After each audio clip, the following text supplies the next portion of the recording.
शक्तीपीठमधील सर्व बाधित मित्रांनो, मी गोविंद घाटोळ, तालुका पूर्णा, जिल्हा परभणी, जालना नांदेड समृद्धी महामार्गावरून तुम्हाला बोलत आहे। हेच माझं शेत आहे, पाहून घ्या।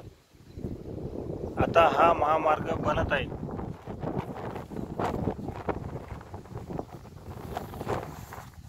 आणि याच्या भोवतालचा आमचा सगळा भाग पूर्ण बागायती आहे। आणि असा असताना शासनानं या सगळ्या जमिनी कवडी मोल भावात घेतलेल्या आहेत मित्रांनो।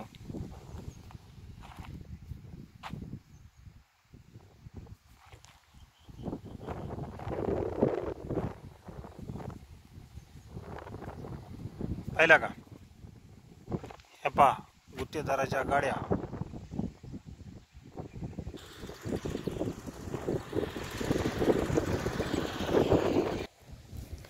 पहा, एकीकडे हा रस्ता चालू आहे आणि एकीकडे आमचे मोबदल्याचे प्रश्न आणखी मिटलेले नाहीत। आजही लोक आत्महत्या करायलेत, कोणी जेल भरू करायले, कोणी काही करायले।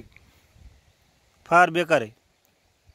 आणि त्यावेळेस आम्हीही अज्ञानी होतो, काही कळत नव्हतं।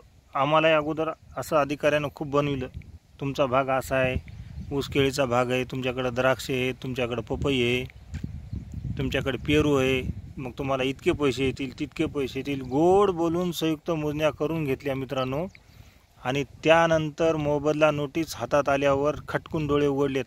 तर असो, आता ह्या गोष्टी मी जवळपास तुम्हाला बरेच अगोदर पण सांगितलेले आहेत।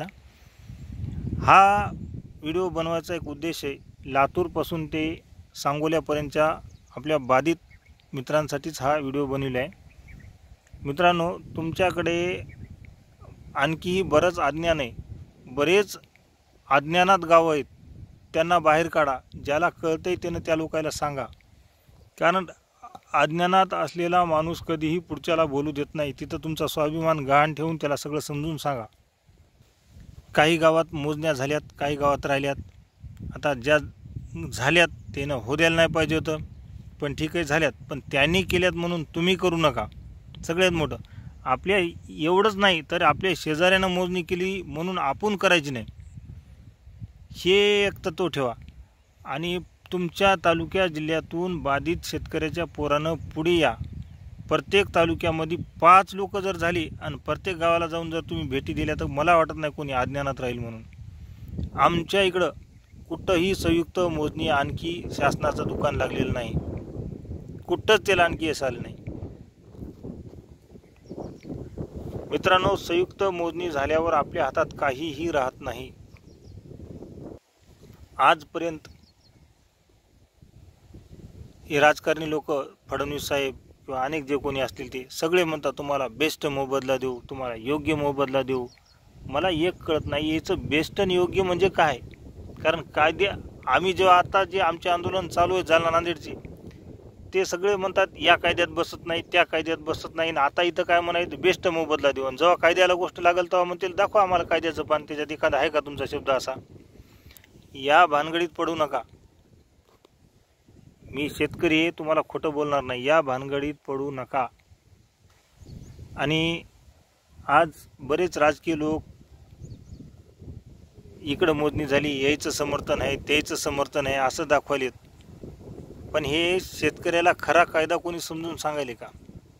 कोणीच सांगणार नाही तुम्हाला। सगळे अंधारात ठेवून संयुक्त मोजणी करून घेणार, आणि संयुक्त मोजणी झाली की शासन राजा झालं, मग इथं आपलं काही चालत नाही। आज ज्या अधिकारी तुमच्या पाठीवरून हात फिरून तुम्हाला सांगायले गोड बोलून, ते उद्या तुम्हाला तू कोण आहेस म्हणून विचारणार नाहीत। वेळीच जागा व्हा, प्रत्येक तालुक्यात संघटन करा, राहिलेल्या मोजण्या होऊ देऊ नका, तरच उद्या कुठंतरी आपल्या शेतकऱ्याला न्याय भेटणार आहे। आणि मित्रांनो, आणखी एक गोष्ट सांगतो, आणखी कोणत्याही गोष्टी क्लिअर शासनाने केल्या नाहीत। ज्यावेळेस शासन कायदे बदलील त्या कायद्यानुसार पुन्हा राजपत्र काढेल त्यावेळेसच मोबदला आपल्याला वाढून मिळणार आहे, तोपर्यंत भेटणार नाही। सध्याच्या कायद्यावर आपल्या शेतकऱ्याची मातीच होणार आहे। त्याच्यामुळं हे प्रकरण थांबवा, संयुक्त मोजणी होऊ देऊ नका, त्याच्यानंतर आपण काहीही करू शकणार नाहीत। जय जवान जय किसान।